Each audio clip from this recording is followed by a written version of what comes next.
saya akan menyampaikan tentang pembentukan budaya positif di sekolah.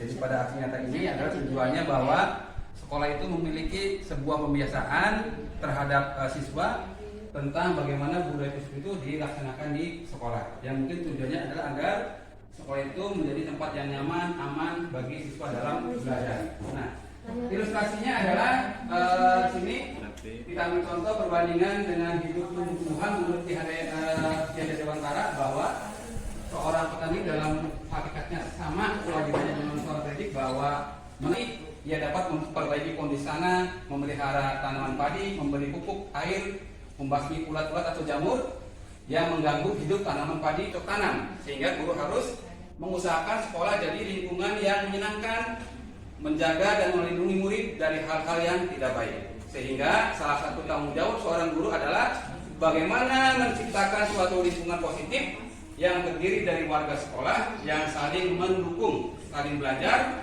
saling bekerja sama sehingga tercipta kebiasaan-kebiasaan tumbuh di dalam hati murid maupun guru. Ya. Nah, makna tentang disiplin positif. Ketika kita mendengar kata disiplin, apa yang terbayang di benak kita akan menghubungkan kata disiplin dengan kata tertib, teratur, dan kepatuhan pada peraturan. Kata disiplin juga sering dihubungkan dengan hukuman, padahal itu sungguh berbeda. Karena belajar tentang disiplin positif tidak harus dengan memberi hukuman.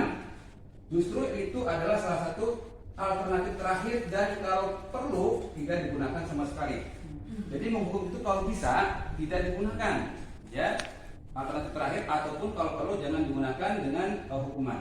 Nah, di sini menurut KHD bahwa mencapai kemerdekaan atau dalam konteks pendidikan di sini ada 3 motivasi. Kenapa sih siswa atau orang itu termotivasi?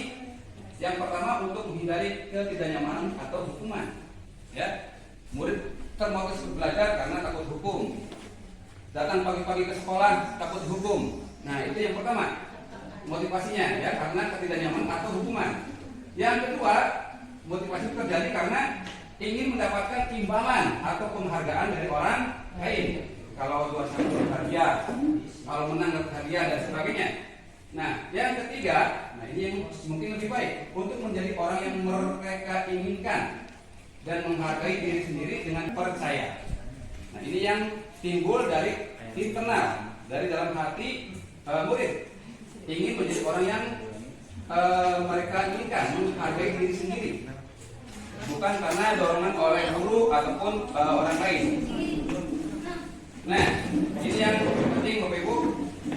Ini yang sering kita terapkan nanti di kelas ataupun cara kita menyelesaikan permasalahan, hukuman, konsekuensi dan restitusi.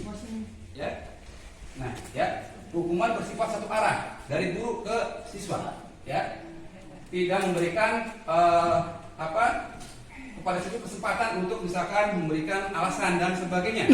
Itu sifatnya hukuman. Jadi siswa hanya menerima hukuman dari guru tanpa ada kesepakatan sebelumnya. Ya. Sehingga di sini hukuman itu diberikan bisa berupa fisik maupun psikis. Mungkin dijewer, kalau psikis mungkin siswa itu nantinya akan merasa malu, minder dan sebagainya. Ya. Murid akan disakiti oleh suatu perbuatan atau kata-kata oleh gurunya. Yang kedua, konsekuensi. Apa bedanya hukuman dan konsekuensi? Kalau konsekuensi terlebih dahulu diumumkan.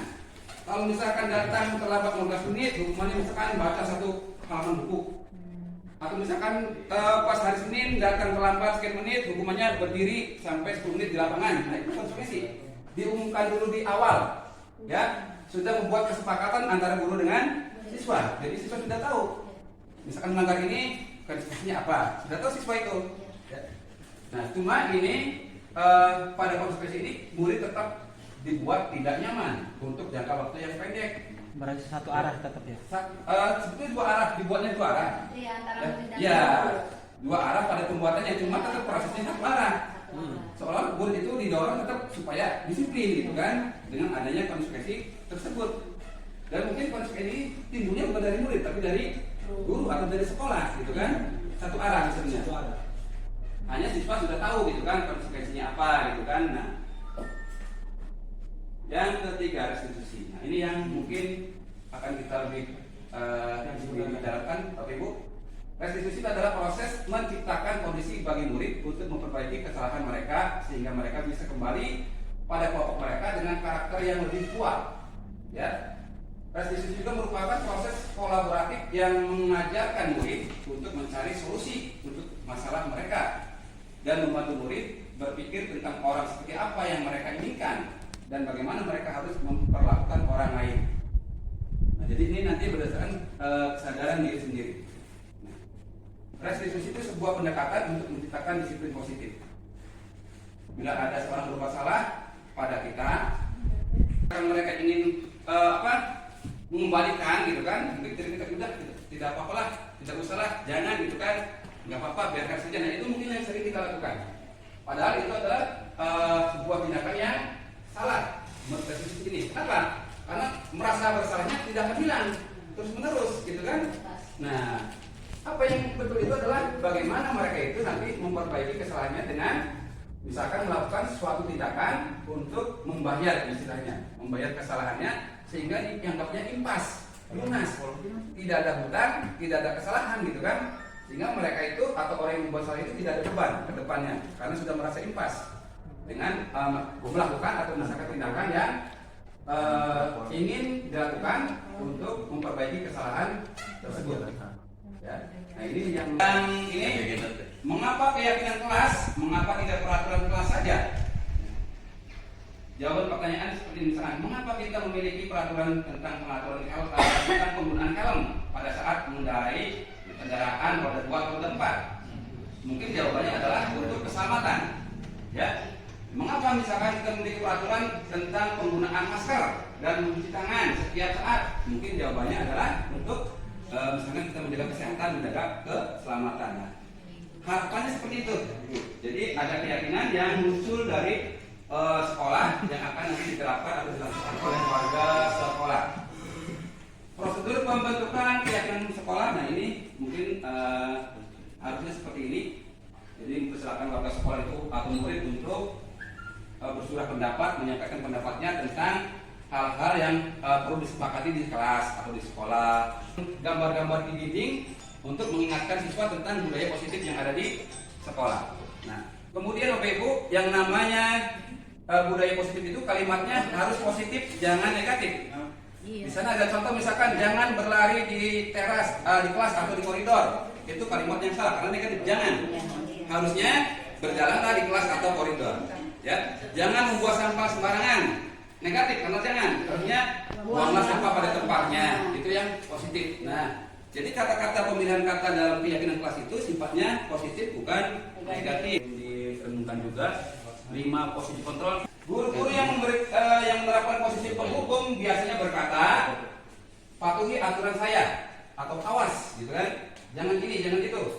Kamu selalu saja salah dan sebagainya. Jadi menyalahkan siswa atau murid.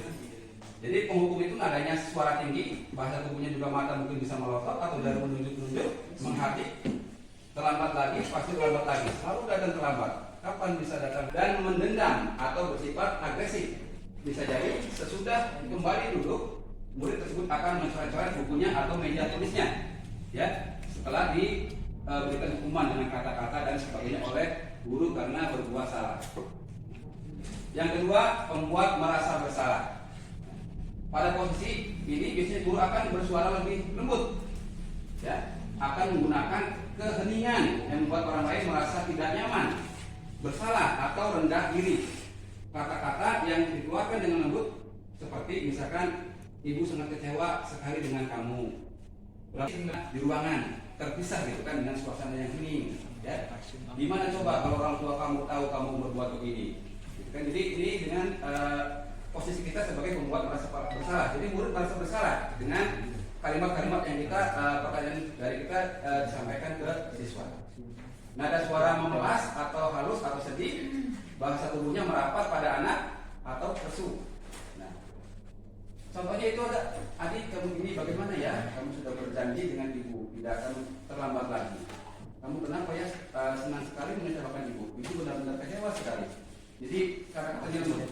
Hasilnya murid akan merasa bersalah telah mengecewakan ibu atau bapak gurunya. Murid akan merasa menjadi orang yang gagal, ya, karena telah mengecewakan orang tua atau guru. Ya. Posisi teman pada guru bisa negatif atau positif. Ya.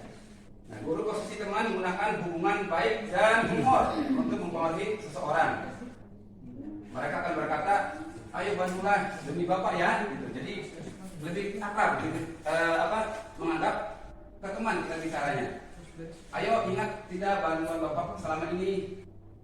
Atau ya sudah hari ini tidak apa-apa, nanti ibu bantu bereskan. Ya. Jadi nada suaranya aman, akrab dan bercanda. Bahasa tubuhnya juga merapat pada murid. Mata dan senyum jenaka. Ya. Adik, ayolah, bagaimana sih kamu? Kemarin kamu sudah janji ke bapak, bukan? Kenapa terlambat lagi? Sambil tertawa ringan. Jadi ada bercandanya. Hasilnya murid akan merasa senang dan akrab dengan guru. Nah, ini termasuk dampak yang positif. Hanya saja sisi negatif murid menjadi tergantung pada guru tersebut. Ya. Jadi ada negatif, ada positifnya. Bertanggung jawab atas perilaku orang-orang yang kita awasi. Pernyataan yang diajukan seorang pemantau misalnya peraturannya apa? Apa yang telah kamu lakukan? Sanksi atau konsekuensinya apa? Jadi memantau kegiatan siswa melanggar, kalau melanggar apa nanti disampaikan. Nada suaranya datar, jadi tidak marah, juga tidak bersahabat. Bahasa tubuhnya yang formal, jadi formal ini mungkin seperti orang menginterogasi. Ya, di sana contohnya, Adi, tahukah kamu jam berapa kita mulai? Tahu Pak, kamu terlambat 15 menit. Apakah kamu sudah ngerti konsekuensinya? Nah, tahu Pak, misalkan harus apa. Jadi mengontrol, memantau. Tapi tetap harus ada konsekuensi terlebih dahulu. Kalau misalkan terlambat 15 menit, konsekuensinya apa? Ya, sehingga siswa itu nanti bisa mengetahui kalau salah apa hukumannya. Nah, ini fungsinya oleh di mana guru berbuat sesuatu bersama dengan murid. Mempersilahkan murid mempertanggungjawabkan perilakunya, mendukung murid agar dapat menemukan solusi atas permasalahan sendiri. Di sini penekanan bukan pada kemampuan membuat konsekuensi, namun pada berkolaborasi dengan murid, bagaimana memperbaiki kesalahan yang ada. Seorang manajer akan berkata, apa yang kita yakini, ya, jadi kembali dari keyakinan kelas yang sudah dibuat. Apa kamu meyakininya? Jika kamu meyakininya, apakah kamu bersedia memperbaikinya? Jika kamu memperbaiki ini, hal ini menunjukkan apa tentang dirimu? Menanamkan budaya positif di dalam kelas ataupun secara lingkup sekolah. Jadi pada intinya adalah posisi manajer itu adalah yang paling baik karena merupakan kontrol diri. Timbulnya dari siswa itu sendiri, bukan dari orang lain, kemudian juga bukan menghukum. Tidak ada konsekuensi, tapi siswa digiring kembali kepada konsekuensi ataupun keyakinan kelas yang sudah dibuat. Mereka bisa mencari sendiri alternatif pemecahan masalahnya. Kayak tadi misalkan, kalau terlambat, gimana besok? Saya akan menyiapkan pengingat waktu, atau saya akan menyuruh keluarga saya membangunkan dan sebagainya, terus sampai ditemukan solusi bagaimana menghadapi masalah itu yang datang dari sendiri. Jadi kita hanya mengiring gitu kan. Mengiring dengan pertanyaan-pertanyaan sehingga nanti siswa itu sadar sendiri bahwa tindakannya salah, ke depannya harus bagaimana, dan nanti setelah itu mereka akan tahu bagaimana misalkan manfaat dari apa yang dia lakukan, konsekuensi itu seperti apa. Jadi keyakinan kelas itu Bapak Ibu merupakan adalah salah satu contoh bentuk disiplin positif. Jadi di awal ajaran baru ini mari kita membuat yang namanya keyakinan kelas, ya, agar nanti ketika siswa itu salah kita bisa menanyakan, kamu berbuat ini kira-kira keyakinan kelas mana yang kamu langgar? Oh ya Pak, disiplin misalkan itu, karena mereka tidak datang tepat waktu, atau pada saat ada siswa tidak menang tiket dan sebagainya. Baik Bapak Ibu, ada yang ditanyakan? Ya. Iya.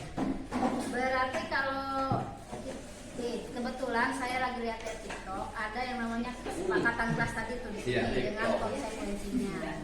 Itu saya tadinya mau menerapkan itu udah buat, berarti harus diganti dengan keyakinan kelas gitu atau bagaimana? Atas pertanyaannya, jadi membuat berarti membuat peraturan kelas dengan konsekuensinya. Ya, Seperti apa? kesepakatan kelas Ya. dengan konsekuensi. Nah, itu adalah yang pertama mungkin tadi dibilang baik, walaupun misalkan ada segi negatifnya karena siswa tetap merasa bersalah gitu kan. Nah, untuk langkah awal emang itu bisa dilakukan, Bu. Dilakukan, jadi kita membuat di kelas itu kita membuat yang namanya keyakinan kelas. Ya. Keyakinan kelas itu awalnya munculnya dari peraturan kelas gitu kan, sehingga nanti bisa diubah menjadi sebuah keyakinan. Contoh, dilarang ribut, dilarang mengganggu. Nah itu kan seperti peraturan kan. Nah cuma nanti ujung-ujungnya kalau dilarang ribut, apa nih kamu yang dilanggar? Menghormati orang lain. Disiplinnya nih atau keyakinan kelasnya saling menghormati. Berarti kalau saya ribut di kelas, berarti saya tidak menghormati orang lain. Nah gitu. Jadi nanti peraturan kelas dibuat, ada konsekuensinya, tapi tetap nanti pada ujung-ujungnya nanti kembalinya itu ada atau muaranya kepada yang namanya keyakinan kelas. Ya. Konsekuensi. Kebetulan kemarin buat dengan anak-anak bareng-bareng. Ini contoh misalnya salah nggak nih? Enggak. Misal memakai ini kesepakatan bersama, memakai make up berlebihan. Yeah. Kebetulan karena kondisinya, saya mikirnya kondisinya sesuai dengan yang ada di sekolah kita. Konsekuensinya apa itu? Konsekuensinya, apa ini tadi? Kecil juga. Memakai make up Beli, berlebihan. ibu beliin lipstick. Bukan. Itu kalau nggak salah konsekuensinya akan dicoret wajahnya oleh guru gitu tuh kalau nggak salah konsekuensinya. Itu salah atau Salah. bagaimana konsekuensinya? Ini dibuat sama anak-anak ini soalnya. Iya. Malah ada di situ tertulis kalau tidak piket denda. Manfaatnya bagi kelas kayak tadi misalkan membayar uang ibu mungkin bisa, Bu. Ya. Tapi kalau sifatnya ke fisik gitu ya, Iya. takutnya menjadi Saya dicoret, iya. dikasih tanda. Kalau dicoret kan takutnya nanti siswanya kan tidak terima Iya. gitu kan. Ada tanda bukti Iya. gitu, ya. Nanti takutnya dilaporkan gitu kan. Kalau misalnya kayak tadi misalkan kalau kan 2.000. Nah, uang 2.000 kan balik ke kas kelas kan. Nah, itu mungkin bisa gitu kan. Berarti harus diganti misalnya kalau mereka berlebihan dia suruh ngaji atau gimana Suruh gitu. cuci muka. Cuci muka. atau ya. Iya, cuci muka udah jelas. Ya kan berupa hukumannya maksudnya Iya. sanksi Misalkan ya boleh misalkan ngaji surat pendek satu Nah, surat itu. boleh gitu kan. Selain cuci muka nanti konsekuensinya suruh ngaji bisa. Membaca ulang kesepakatan kelas. Ah, Jadi biar tidak lupa mungkin nanti kita bisa tambahkan di kelas itu selain jadwal, piket dan sebagainya ada kesepakatan kelas itu. iya udah. Ada peraturannya, ada konsepnya perlu itu ditempel, Bu. Iya. Misalkan kalau tidak piket bayar 2.000, boleh itu misalkan ditempel. Boleh ya. Tapi selain itu nanti pada akhirnya kita membuat yang namanya keyakinan kelas, gitu kan. Kalau kamu tidak piket, apa yang kamu langgar misalkan? Tanggung jawab, Pak. Berarti saya tidak tanggung jawab nih. Saya sudah ditunjuk bikin piket hari ini, saya tidak piket. Berarti saya tidak tanggung jawab. Berarti kamu tidak melaksanakan atau sudah melanggar keyakinan kelas tentang tanggung jawab. Jadi banyak satu keyakinan bisa banyak peraturan itu, Bu. Tidak mengerjakan piket, misalkan tidak mengerjakan tugas. Nah itu maksudnya tanggung jawab itu, Iya. ya. Atau misalkan tidak membawa alat sholat misalkan, nah itu berarti tidak bertanggung jawab. Ke tanggung jawab. Terlambat datang ke sekolah, terlambat masuk kelas, nah berarti kan disiplin. Berarti keyakinannya disiplin. Poinnya apa saja peraturannya? Datang terlambat ke sekolah, masuk kelas terlambat pada saat jam pelajaran, kemudian tidak ikut upacara, misalkan itu kan disiplin. Masuk ke situ keyakinannya gitu kan. Jadi harapannya dengan adanya keyakinan kelas itu siswa tidak lagi melanggar gitu, Bu. Walaupun di kelas sudah ada ditempel peraturan dan konsekuensinya, kesepakatannya gitu. Tapi tetap siswa itu digiring pada akhirnya membuat sebuah keyakinan, sehingga dengan adanya itu dengan lambat laun nanti walaupun ada peraturan itu sehingga sudah namanya disiplin positif ini yang mungkin tujuannya adalah agar siswa kita itu ketika berada di sekolah merasa aman, nyaman dan senang pada saat di sekolah dan juga bisa mewujudkan sekolah kita yang lebih berprestasi dan berakhlak mulia sesuai dengan visi misi kita. Mungkin itu saja, terima kasih. Assalamualaikum warahmatullahi wabarakatuh. Waalaikumsalam.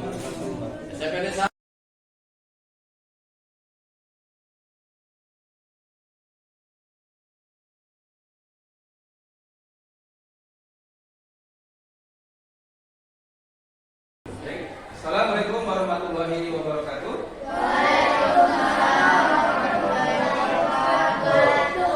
Bagaimana kabarnya hari ini? Baik. Sehat semuanya? Hadir semuanya? Oke, terima kasih ya. Begini, siswa-siswi semuanya sudah cantik-cantik dan ganteng-ganteng nih. pada kesempatan kali ini ya, agar kelas kita kondusif, agar kelas kita nanti kedepannya itu belajarnya dengan kondusif, baik, tidak ada sesuatu yang misalkan membuat kita misalkan menghalangi kita belajar mengajar, maka perlu dibentuk atau perlu kita membuat kesepakatan kelas ya. Nah, untuk itu nanti Bapak meminta kalian menuliskan kesepakatan kelas kita ini seperti apa ya. Oleh itu nanti Bapak akan bagikan ya satu keyakinan kelas yang menurut kalian baik untuk kelas kita ya. Oke, baik. Di atas ya. Nah, yang dalamnya di bawah, kamu mesti di atasnya. Tadi kalau tidak bawah nanti apa ya? Dan ya.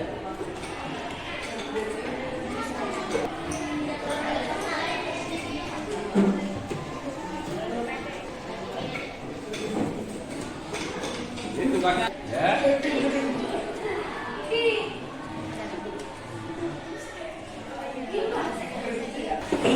Jangan kembali.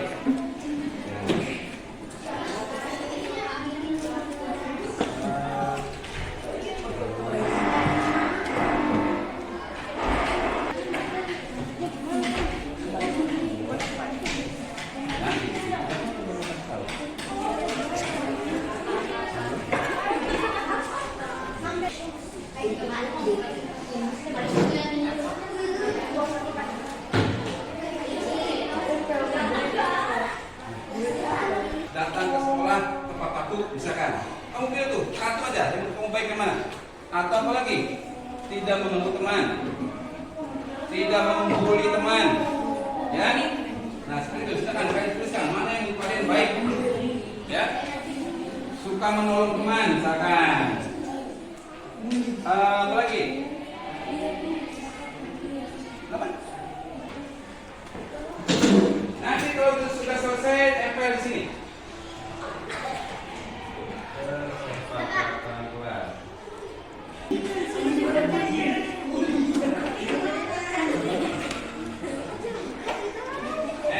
Yang ini buat perempuan, yang kanan buat laki-laki tempel. Kita hitung dulu, nanti langsung semuanya ditempel bareng-bareng.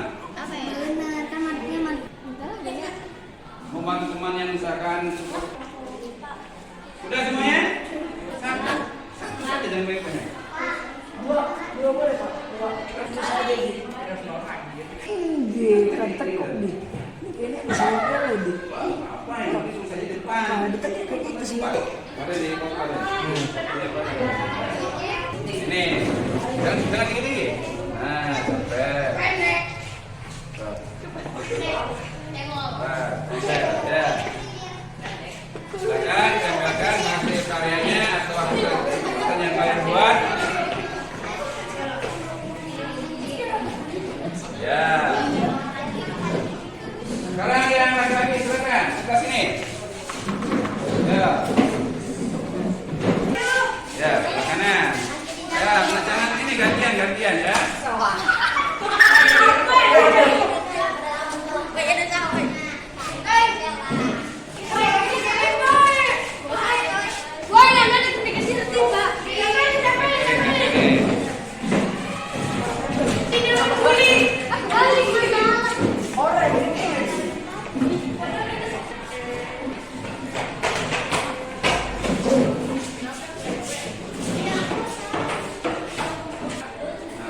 Tidak ada namanya sengaja, kalau takut kalau ada namanya nanti takut jadi dunia juga.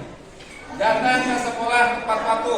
Nah, berarti ini kesepakatan kelasnya atau misalkan harapannya datang ke sekolah tepat waktu. Berarti ini tentang keyakinan apa? Kalau tepat waktu.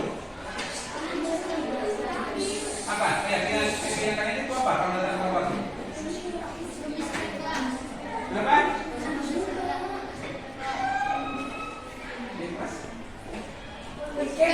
Membersihkan kelas. Apa lagi? Keyakinan dalam hati kalian ketika kalian dalam waktu itu di situ ada disiplin apa menurut kalian? Belajar disiplin. Disiplin tentang apa kalau datang tepat waktu? Kita contoh contoh di sini ya, datang ke sekolah tepat waktu, berarti ini tentang apa keyakinannya? Tentang disiplin. Ya, disiplin. Yang pertama disiplin. Datang tepat waktu, Bapak pisahkan ya. Tidak telat. Ini tentang disiplin. Disiplin. Tidak telat. Apalagi melaksanakan budaya positif Bapak. Kalau tidak membuli teman, tidak menghina teman, berarti kita apa ini? Kenapa? Kamu tidak memejak orang. Sini. Anti bullying, menghormati. Sini. Membawa siapa pada tempatnya. Ya, yaitu disiplin, bertanggung jawab, dan menghormati. Saling menghormati ya. Saling menghormati.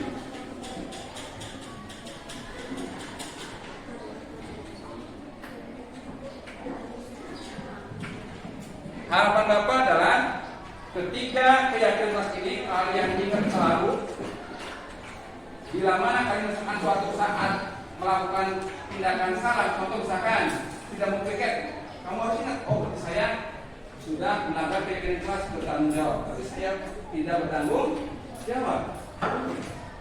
Kemudian suatu hari kalian datang terlambat, jam 7:30 baru datang. Itu kamu harus ingat tuh. 3 keyakinan kelas kita. Pada saat pengukuran di sekolah berjalan saling membantu itu menghormati, tidak mengejek menghormati, ya, membantu teman yang kesusahan berarti menghormati, ya, tidak mengejek misalkan kulitnya hitam atau rambutnya jelek atau sebagainya, nah itu berarti tidak menghormati, ya. Oke, nah ini yang harus ya kita sepakati. Bicara keyakinan kelas ini yang nanti akan menjadi keyakinan kita selama 1 tahun ke depan.